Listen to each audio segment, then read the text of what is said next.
Remember, at the very start of this course, we talked about separation of concerns and the single responsibility principle. Well, it can be argued that the construction of an object is a separate responsibility from what the object actually does.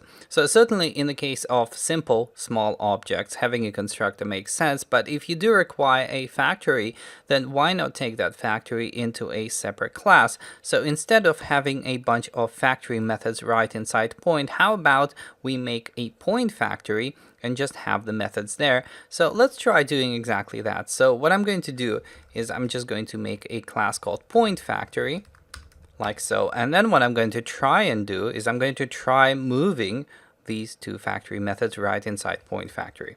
So I'm going to go into move to another type, and here I'm going to type in point factory. There we go. So that's what we're going to have. I'll take the new Cartesian point as well and try to move both of them there. So let's press next. And now we have a bunch of problems because, of course, we made the constructor private. So this is one of the challenges which are particular to the C# programming language. If you want to have an external component, you cannot just access some private members. So one of the kind of obvious solutions here is to just make the constructor public.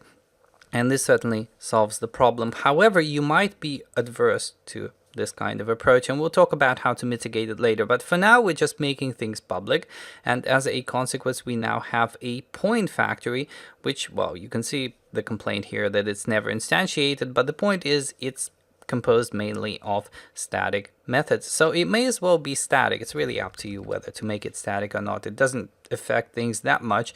But now what you can do, and you can already see the refactored code here, is you can make a point by calling another component. So instead of calling on point, you say point factory dot new polar point. Now the only consequence of what we did is that we haven't really hidden the constructor. And as a result, people can still do things like var p equals new point, and then they can provide the x and y arguments. But once again, we're keeping the arguments nice and clear, so it's x and y, not rho and theta. But if you want to initialize a point with polar coordinates by using the constructor, well, you can't, because we don't have such a constructor. We have a constructor for x and y only. Okay, so this is what's called a factory. So this is the kind of classic example of a factory. So a factory is just a separate component which knows how to initialize types in a particular way. And the caveat, so to speak, is that the constructors have to be public. That's a kind of obvious constraint, but that's a constraint we're going to mitigate in just a moment.